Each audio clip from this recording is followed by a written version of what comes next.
Today in this video I'll be giving you some information about how to use redo method in Froala editor.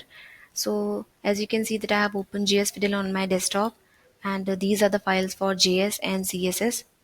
And now coming back to the functionality, so I'm going to paste custom HTML button for redo and then paste it here, and now I'm binding on click event on that button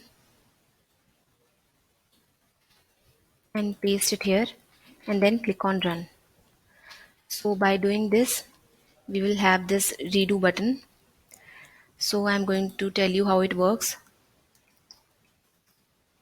So first you have to type something and click on undo, and then you just have to click on redo.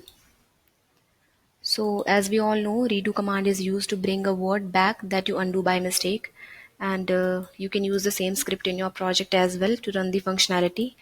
So that is all for today's video, and thanks a lot for watching.